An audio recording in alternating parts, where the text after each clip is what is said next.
Revelation 12 Good News Translation Bible text and audio. One then a great and mysterious sight appeared in the sky. There was a woman, whose dress was the sun, and who had the moon under her feet, and a crown of 12 stars on her head. 2 She was soon to give birth, and the pains and suffering of childbirth made her cry out. 3 Another mysterious sight appeared in the sky. There was a huge red dragon with 7 heads and 10 horns, and a crown on each of his heads. 4 With his tail he dragged a third of the stars out of the sky and threw them down to the earth. He stood in front of the woman, in order to eat her child as soon as it was born.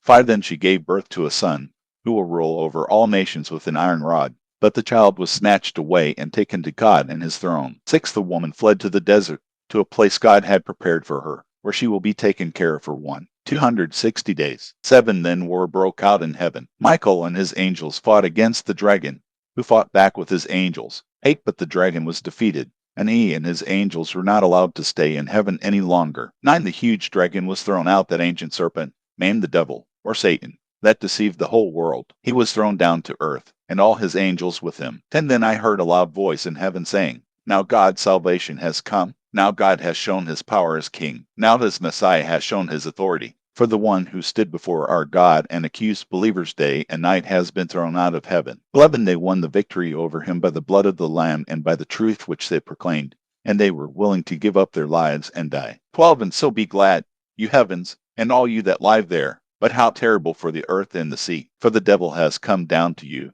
and he is filled with rage, because he knows that he has only a little time left. 13 When the dragon realized that he had been thrown down to the earth, he began to pursue the woman who had given birth to the boy. 14 She was given the 2 wings of a large eagle in order to fly to her place in the desert, where she will be taken care of for 3.5 years, safe from the dragon's attack. 15 And then from his mouth the dragon poured out a flood of water after the woman, so that it would carry her away. 16 But the earth helped the woman. It opened its mouth and swallowed the water that had come from the dragon's mouth. 17 The dragon was furious with the woman and went off to fight against the rest of her descendants, all those who obey God's commandments and are faithful to the truth revealed by Jesus.